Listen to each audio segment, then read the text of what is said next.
Let's learn the Latvian Gambit, which begins e4, e5, knight f3, f5.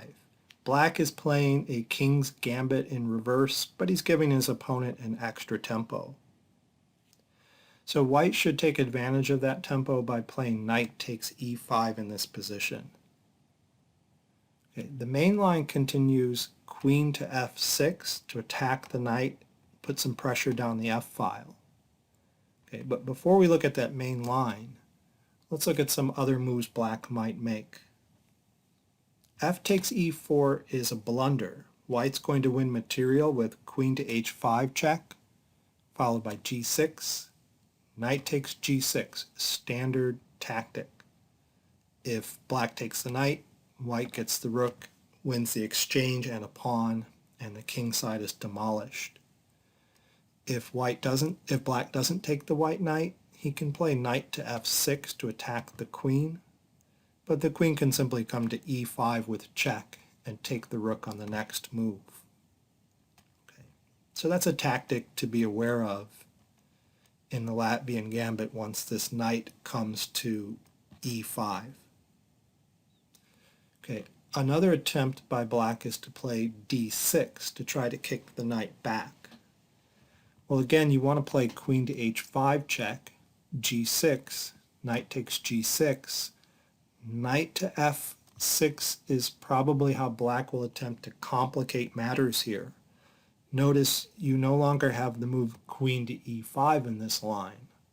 So what you need to do is drop back on the h file. You need to keep the h7 pawn pinned, and then black may either accept the loss of the exchange or try to get out of it with rook to g8. If he plays rook to g8, I don't want to get into all of the complications. I'll just mention take the bishop and have confidence that your position is better, and take it slowly and analyze each move carefully. Okay, so backing up, instead of d6, another alternative to the main line is knight to c6. In this case, it turns out queen to h5 is also good, but a lot messier and a lot more difficult to deal with. So we're going to avoid tremendous complications and get an opening advantage with the simple move d4. Protect the knight in the center, open the diagonal for the dark squared bishop. Okay, so white is doing fine in this position. A typical way black proceeds is with the move queen to h4, attacking the e4 pawn. In that case, I recommend knight to f3, attacking the queen, guarding the d pawn, and getting out of this exchange. If black takes on e4, block with your bishop, and you're going to be winning material eventually again, because your king side is developed. Black's has no piece developed yet. You're going to castle and put a rook on the e file where the queen and king currently reside. So black is in a lot of trouble in this position. Okay, so backing up to the main line after knight takes e5, most players will play queen to f6, attacking your knight in the center.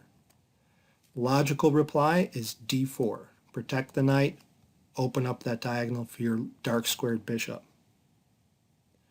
Okay, after d4, black can then try to kick your knight, and now queen to h5 check isn't going to work because this queen helps defend. So you have to retreat your knight. You don't want to put it on d3 or f3 because f takes e4 will just gain a tempo on your knight.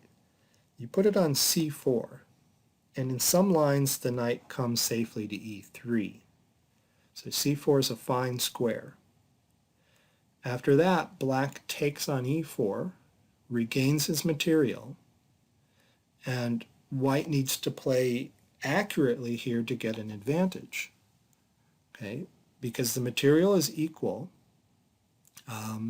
white must play accurately.